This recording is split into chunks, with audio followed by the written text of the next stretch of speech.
Good morning, everyone, and welcome to the class. We are doing a second chapter in geography, and the name of the chapter is Land, Soil, Water, Natural Vegetation, and Wildlife Resources. And under this chapter, we are doing uh, soil. We have discussed about the soil profile, what are the different layers of the soil made of, and we have also discussed the factors of the soil formation, the factors which play their role in the formation of the soil. And in this we have seen that the parent rock has the most important role to play. Other than this parent rock, there are other factors as well, like climate, then relief, then flora, fauna, and microorganism, and time. These are the factors which affect the formation of the soil. So we have done up to this, and now we are discussing that the quality of the soil is degrading. It is getting degraded day by day because of so many reasons. Like we have discussed the reasons also. There are some reasons which are caused by human being, while there are some reasons which are caused by nature itself. The reasons which are caused by human being includes so many activities done by human, like deforestation. That is the most important reason for this degradation of the soil. Other than this, overgrazing by the animals, that is also one of the reason. Then people, the farmers, because of ignorance, they use excessive amount of fertilizers and chemical fertilizers and pesticides. These all are we can say human these all are the reasons which are caused by human being, which are responsible for the degradation of the quality of the soil. And then there are some natural causes also, like landslide, flood, rain was. These are the reasons because of which the quality of the soil is getting degraded. And we have seen how important is soil for us. It is very much important, or we can say vital, for the existence of the human being. We cannot survive without the soil. And so what is the requirement? The requirement is to conserve. The requirement is to we must adopt some measures to conserve the soil. कैसे soil को हम conserve करें, ये बहुत ही important है कि soil is very much important for us. It is very much vital for us. We cannot survive without soil. But on the other hand, what we find that the quality of the soil is getting degraded, so there is need to conserve the soil. So in order to conserve the soil, or we can say in order to upgrade the quality of the soil, what should be done, what measures should be can be adopted to upgrade the quality of the soil.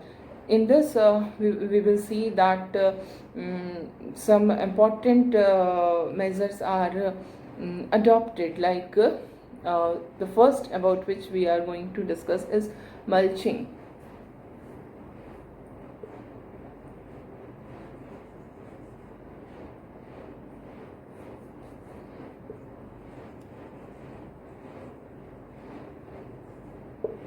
And now we will see what does it mean, how it what does it mean, and how it conserve the soil. Okay, so what happens that like in a farm, the seeds are sown, and then plants grow up from those seeds.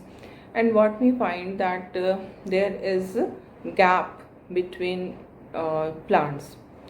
It is important for the adequate growth of the plants. If the distance will not be there, then the plants will not be able to get the adequate nutritious nutritious elements from the soil, and the growth of the plant will be obstructed. So it is very much important that there must be some gaps between two plants. So in a farm we can see plants जो है वो हमेशा कुछ distance पे grow किए जाते हैं, उनके बीच में जगह होनी चाहिए, लाइक दिस, है ना। इस तरह से हमारा फार्म होता है। अब यहाँ पर क्या होता है, जो बेयर ग्राउंड है, यहाँ से तो पौधे निकल गए, प्लांट निकल गया, है ना, यहाँ से प्लांट निकल गया। अब इनके बीच में जो ये बेयर ग्राउंड है जिसपे कि कुछ भी नहीं है, इस बेयर ग्राउंड को ये बहुत इम्पॉर्टेंट होता है कि इसको प्रोटेक्ट किया जाए, है ना। तो इसको इन दोनों प्लांट्स के बीच का जो ग्राउंड है इसको प्रोटेक्ट करने के लिए what is done that it is covered with a layer of organic matter, any organic matter, like in most of the cases people use straw. Okay, people use straw to cover this bare ground between the two plants, ठीक है। और इस तरह से जब इसको cover कर दिया जाता है स्ट्रॉ से, सपोज ये कवर्ड हो गया, ये पूरे जो बीच के एरियाज हैं वो कवर्ड हो गए, तो what is the utility, how it conserve the soil, कैसे ये कंजर्व करेगा सॉइल को।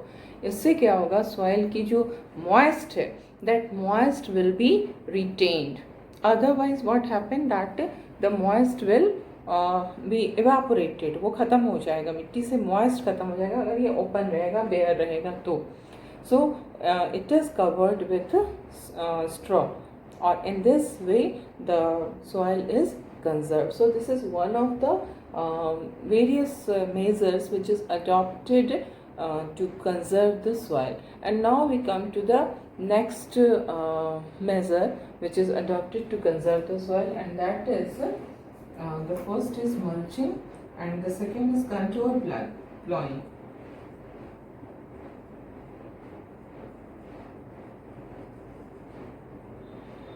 Now what does it mean? What does it mean and how does it conserve the soil? सबसे पहले इससे हम क्या मीन करते हैं, कंटोर प्लॉइंग की जब हम बात करते हैं, so we must know what is the meaning of contour first, है ना। कंटोर का क्या मतलब होता है, contour it is simply an outline of any irregular shape, किसी भी इरेगुलर शेप का जो आउटलाइन होता है उसको हम कंटोर कहते हैं, ठीक है।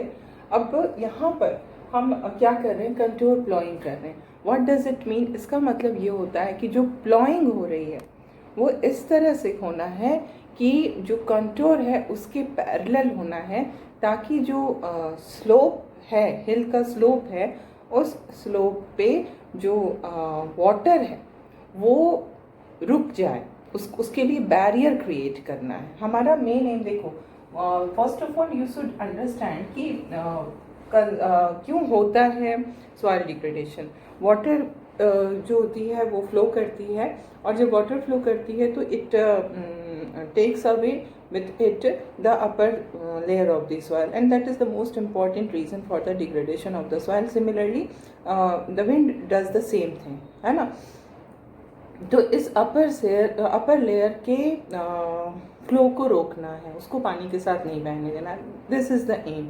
यहाँ पर जब मल्चिंग हमने किया तो हमने क्या किया कि उसमें जो सॉइल में मॉइस्ट था उसको हमने रोका।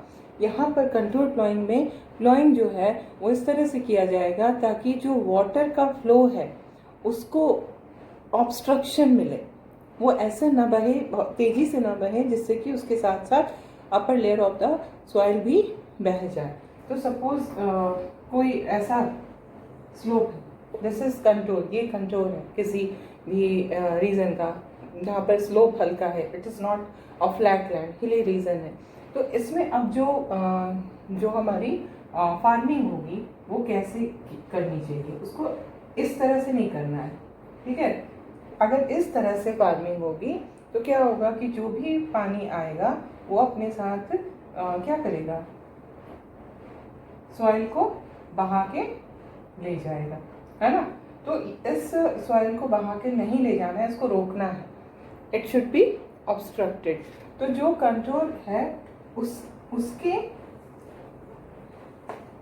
आपको ऐसे फार्मिंग करनी है कि पानी का जो फ्लो है उसको ऑब्स्ट्रक्शन हो, तो आप ऐसे फार्मिंग होगी। ठीक है, इस तरह से फार्मिंग होगी। इससे क्या होगा कि जो पानी का फ्लो है वो रुकेगा और जो upper layer of the soil है उसका वो नहीं हो पाएगा, that will not flow with the water, क्योंकि वाटर को ही रुक रुक के वाटर आगे बढ़ेगा, तो it will not be able to take away the upper layer of the soil.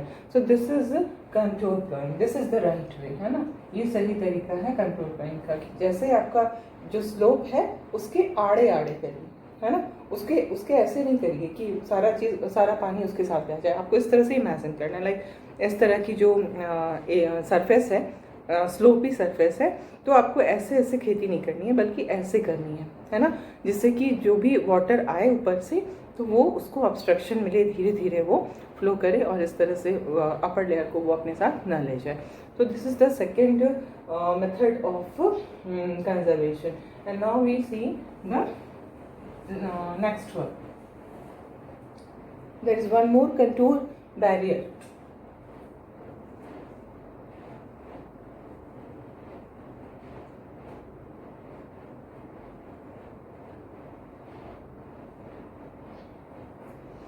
ठीक है, अभी कंट्रोल बैरियर से हम क्या मीन करते हैं, इसमें क्या होता है, बैरियर ऑब्स्ट्रक्शन, यही आपको समझना है। मेन एम यही है कि ऑब्स्ट्रक्शन हमको करना है। किस चीज़ में ऑब्स्ट्रक्शन करना है? पानी के फ्लो में, विंड के ब्लो में, इसमें हमें ऑब्स्ट्रक्शन क्रिएट करना है ताकि वो बहुत स्पीड से ना बह सके, है ना। तो यहाँ पर बैरियर फिर से क्रिएट किया जा रहा है।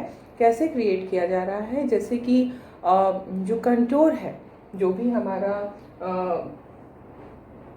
ये लैंड है, सपोज जिस भी शेप का, जैसा भी regular whatever shape is there, इस लैंड के जो चारों तरफ जो इसकी आउटलाइन है उस पर क्या होगा, उसके चारों तरफ हम बैरियर क्रिएट कर देते हैं। बैरियर, ठीक है, बैरियर इस तरह से क्रिएट किया जाता है। ठीक है, इसके चारों तरफ ये बैरियर क्रिएट हो गया। This barrier is created by using stone, grass, soil से भी होता है ना, सॉइल को ही ऊपर कर दिया जाता है। बस आपको ये एक जो आपका फील्ड है, जो फार्म है, उसके चारों तरफ आपने एक बैरियर क्रिएट कर दिया। By using soil you can do this, create this barrier, और बाय यूजिंग स्टोन और ग्रास और anything whichever is available to you. तो उस तरह से एक ऑब्स्ट्रक्शन चारों तरफ क्रिएट कर दिया जाता है। और साथ ही साथ और क्या किया जाता है कि जो बैरियर्स होते हैं उनके फ्रंट में फ्रेंचेस बना दिया जाता है, गड्ढा, बहुत ज़्यादा गहरा नहीं, हल्का गहरा गड्ढा बना दिया जाता है। ट्रेंच वही होते हैं जिनको हम गड्ढा कहते हैं, है ना।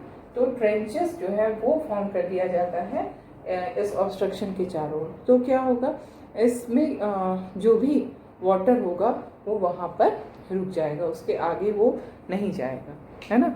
इसलिए इस तरह से इसमें वाटर सॉइल का कंजर्वेशन होता है कि जो भी हमारा इसके अंदर पानी है वो इसके अंदर ही रहेगा, इसके बाहर नहीं जाएगा।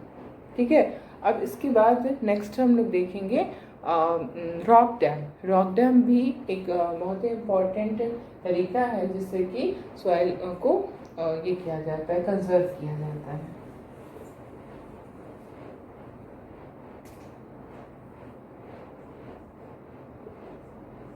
Fourth is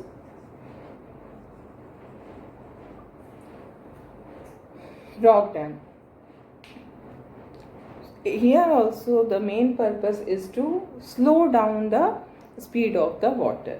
So in order to slow down the flow of the water or speed of the water, what is done, that rocks are piled up, है ना।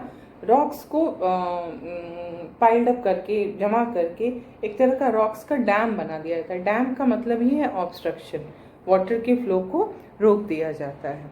ठीक है, और इससे क्या होता है, जो जैसे पानी अगर थोड़ा भी स्लोप है, ठीक है, थोड़ा भी स्लोप है और ऊपर से पानी आ रहा है, तो ये पानी अगर एक ही एक ही रास्ते से आती जा रही है आती जा रही है, तो ये क्या करेगी, कटाव जिसको हम कहते हैं इरोड करना स्टार्ट कर देती है ना, इरोड करती है।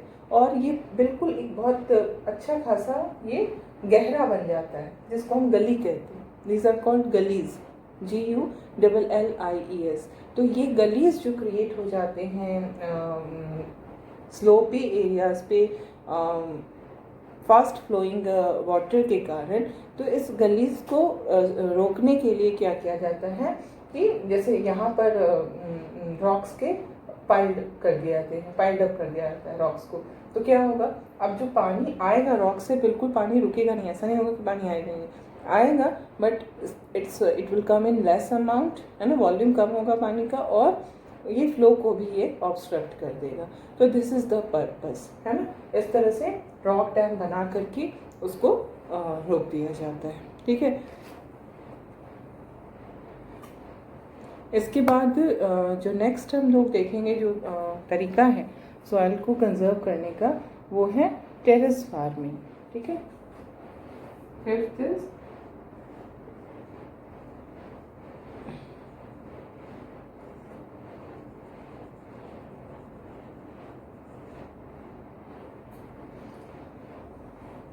टेरेस फार्मिंग से हम क्या मीन करते हैं। You may be aware of this terrace farming because you have done this earlier also. ये कहाँ पर होता है, this is done on hilly areas, जो हिल्स होते हैं उन पे अगर फार्मिंग करनी होती है तो वो टेरेस फार्मिंग से ही हिल पे फार्मिंग होती है। अब ये जो हिल है, ठीक है, जिसको हम कह सकते हैं स्टीप हिल अगर है, तो वहाँ पर कैसे फार्मिंग होगी। It will be very difficult to do cultivation in such terrain। तो ऐसे terrain में क्या किया जाता है कि steps बना दिए जाते हैं, जैसे कि जो स्लोप है उसको, जो सॉइल है, लैंड है, उसको काट करके एक सीढ़ी के फॉर्म में, ठीक है, फ्लैट लैंड क्रिएट किया जाता है, फ्लैट स्टेप क्रिएट कर दिया जाता है। यहाँ पर ये इस तरह से, ठीक है, ये फ्लैट स्टेप्स क्रिएट कर दिए जाते हैं, ठीक है। यहाँ फार्मिंग कहाँ होगा, यहाँ पे फार्मिंग होगा, है ना। These are the steps. तो ये इस तरह के फ्लैट स्टेप्स जो हैं वो बना दिए जाते हैं स्टीप स्लोप पे। इससे क्या होता है कि एक तो सबसे बड़ी चीज़ प्रॉब्लम जो सॉल्व हो गई कि फ्लैट सरफेस मिल गया in order to do the cultivation, और दूसरी चीज़ जो होती है, इससे सरफेस का जो रन ऑफ होता है, जो वाटर है, अगर इस तरह का स्लोप होगा तो पानी बहुत तेज़ी से बहेगी और वो अपर लेयर को बहा के ले जाएगी अपने साथ। लेकिन अगर ऐसा है तो पानी जो है वो ऐसे घूम घूम के ऐसे इस डायरेक्शन में जा रही है ना, ऐसे चल रही है पानी। तो क्या होगा कि बिकॉज ऑफ दीज टेरेस और steps what happen that the speed of the water will reduce, and when the speed of the water will reduce, it will not be able to take with it that much amount of soil, है ना। Speed अगर ज़्यादा होती है तो वो ज़्यादा से ज़्यादा सॉइल को अपने साथ ले जाता है। स्पीड कम करना ही हमारा एम होता है। वाटर को, सॉइल को कंजर्व करने का ये जो सारे तरीके हैं, ये हम natural factors which are responsible for this degradation, उस पे हमारा पूरा फोकस है कि सॉइल इरोजन को कैसे रोका जाए। एंड सॉइल इरोजन के फैक्टर्स कौन होते हैं, वाटर और एयर। तो वाटर और एयर दोनों पर ही हमारा फोकस है कि कैसे उनकी स्पीड को कम किया जाए ताकि वो इरोड ना कर सके, ठीक है। तो ये हमारा हो जाता है टेरेस फार्मिंग। इसके बाद इंटरक्रॉपिंग, जो नेक्स्ट हम कह सकते हैं जो मेथड है वो है दैट इज इंटरक्रॉपिंग।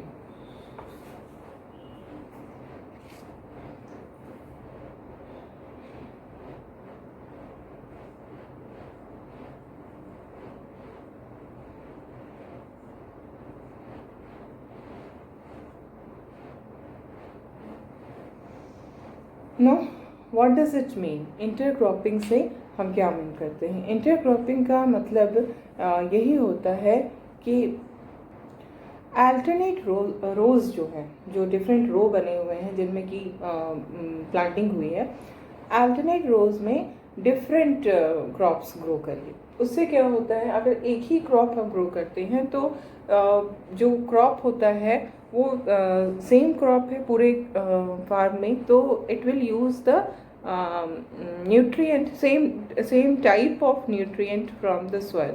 तो सॉइल में भी फिर न्यूट्रिएंट की कमी हो जाती है। अगर हम डिफरेंट क्रॉप्स ग्रो करते हैं तो क्या होता है कि जो डिफरेंट क्रॉप्स हैं उनकी रिक्वायरमेंट्स भी डिफरेंट होती है रिगार्डिंग द न्यूट्रिएंट।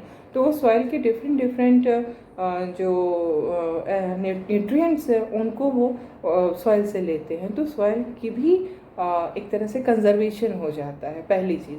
और दूसरी चीज़ ये होता है कि इट इज़ ऑल्सो इम्पॉर्टेंट कि खेत जो होती है, जो फार्म होता है, उसको खाली न छोड़ा जाए, उस पर क्रॉपिंग होनी चाहिए, फार्मिंग होनी चाहिए। जैसे हमारे यहाँ what is the problem is of irrigation, है ना। इरिगेशन फैसिलिटीज़ अवेलेबल नहीं है, and because of that what happens that in most of the areas of our country the farmers are not able to grow crops for more than one season, है ना। Monsoon में जब जैसे ही बारिश होती है ज़मीन वो मॉइस्ट हो जाता है, वो सोइंग कर देते हैं, और इसको हम कहते हैं खरीफ, है ना। अभी आप लोग आगे पढ़ोगे, इसमें नहीं, आगे की क्लासेस में ये सारी चीज़ें पढ़नी है डिटेल में। तो इसी समय में ग्रो हो जाता है, जिस समय पहली बारिश होती है। तो उसके बाद अक्टूबर जाते जाते उसकी वो हो जाती है, हार्वेस्टिंग हो जाती है। अब इसके बाद क्या होगा, अगर खेत को छोड़ दिया जाए तो फिर उस फार्म की जो सॉइल है वो सॉइल को प्रोटेक्शन नहीं हो पाएगा। वो सॉइल हवा से, पानी से हमारा उसका अपर लेयर ख़त्म हो जाएगा, and that soil will become less fertile, है ना। तो इट इज़ वेरी इंपॉर्टेंट कि एक ही खेत है उसमें बार बार क्रॉप्स ग्रो किए जाएं, लेकिन इसके लिए इरिगेशन की फैसिलिटी होना ज़रूरी है। In those areas where irrigation facility is available it is done, है ना। एक साल में 3 बारी खेती हो जाती है एक ही सेम फार्म से, but it is only possible when irrigation facility is there, तो दैट इज़ अनदर मैटर। तो ये इंटरक्रॉपिंग का हम यही मतलब समझते हैं। एक तो अल्टरनेट रोज में आप डिफरेंट क्रॉप्स को ग्रो करिए, और दूसरी चीज़ ये होती है कि the crops should be shown at different times, है ना। ये नहीं कि बस एक ही टाइम में फार्म करके फिर छोड़ दिया उसको, डिफरेंट टाइम्स में उसको सो करिए। पूरे साल जो खेत है वो इंगेज रहना चाहिए, ठीक है। ये हमारा हो गया intercropping. One more is there, that is shelter belt, ठीक है। 7th जो हमारा मेजर है that is shelter belt.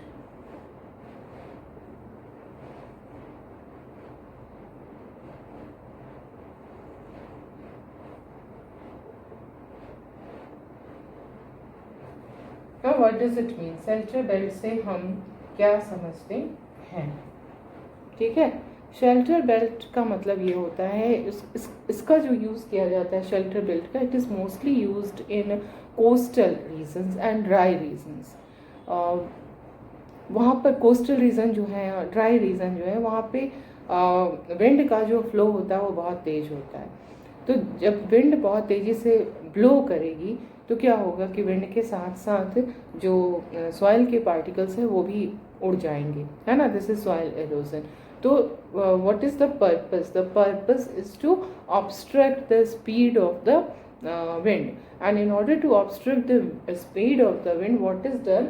This shelter belt is created. What is this shelter belt? This is simply row of trees, okay. Row of trees are planted so that जैसे यहाँ पर आप ऐसे समझ लो, इस डायरेक्शन से ही हवा आती है बहुत ज़्यादा, है ना। तो यहाँ पर क्या हो रहा है कि बड़े बड़े पेड़ जो है वो आपने ग्रो कर दिए, ठीक है। बड़े बड़े जो पेड़ है उसको आपने ग्रो कर दिया, तो क्या हो जाएगा, because of these trees the speed of the wind will be obstructed. इधर से तो बहुत तेजी से आ रहा था, लेकिन जब वो ट्री से टकराएगा फिर उसकी जो स्पीड है वो कम हो जाएगी, and because of lesser speed it will not be able to erode the soil in that much quantity, ठीक है। So these are the different measures to conserve the soil. Okay, but these all measures are related only with the ways to stop or ways to minimize soil erosion. अब इसके अलावे जो चीज़ें हमने देखी थी, लाइक डिफॉरेस्टेशन होता है which is done by the human being, तो उसको रोकने के लिए क्या करना होगा, उसके लिए तो अवेयरनेस चाहिए होगी, है ना. People should be made aware of the harms we can have by doing this deforestation, है ना. तो उसके लिए लोगों में अवेयरनेस जगाना होगा, लोग ज़्यादा से ज़्यादा एक्टिव हो और डिफॉरेस्टेशन में उनका जो काम है वो कम से कम हो. फिर ओवर ग्रेजिंग को भी रोकना होगा, है ना. देन जो केमिकल फर्टिलाइजर्स और पेस्टिसाइड्स का इतना ज़्यादा यूज़ करते हैं फार्मर्स, उसके बारे में उनको अवेयरनेस उसमें भी लानी ज़रूरी है. Awareness is the most important thing, है ना. People should be aware that whatever they are doing that can be detrimental for the nature, and if the nature is getting degraded, if the nature is getting degraded, then it will also degrade our life. Ultimately we will be affected, we the human beings. So this awareness is very much important. So in this way we can conserve soil. Okay, now we will switch to next topic, that is water. Okay, अब हम लोग next topic पे आएंगे जो water है हमारा. Okay,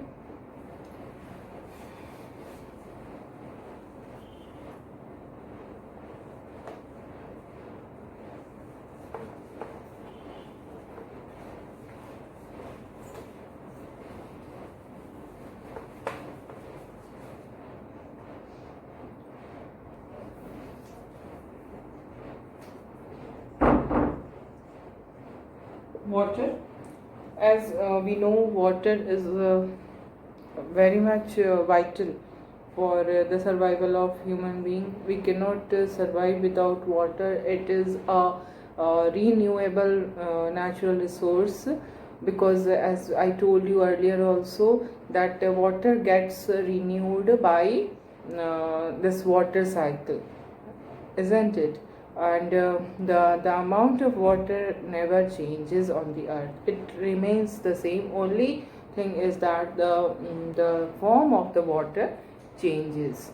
And we know that 3/4 of the earth's surface is covered with water, and that is why the earth is called water planet, because of this excessive amount of water which is present on the surface of the earth. Okay, so it is also important to know that it was in the oceans that life began. First of all, life started in ocean. जल जो है ना, जल जीवन का स्रोत है, जल में ही जीवन है. तो जो लाइफ की जो स्टार्टिंग हुई वो कहाँ से हुई, वो वाटर से हुई. जो प्रिमिटिव ओशंस थे उन्हीं से लाइफ की स्टार्टिंग हुई. कब हुई? आज से 3.5 billion years ago.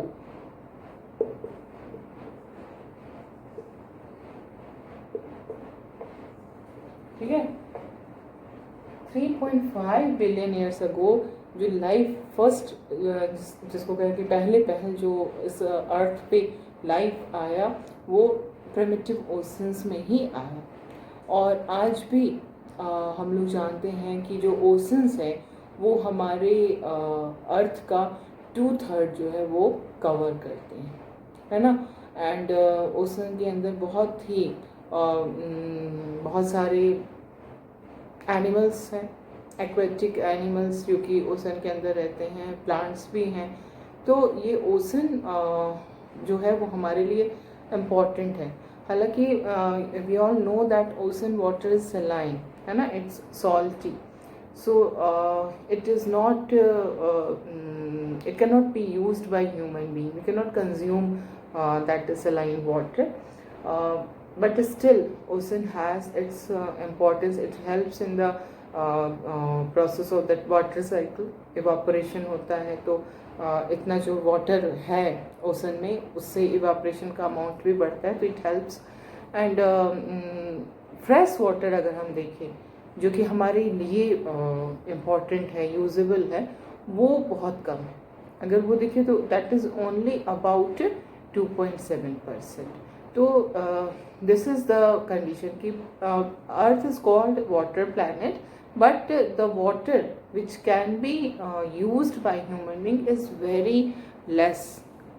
It is only fresh water जो है that is only 2.7%. We will continue with this discussion in the next class.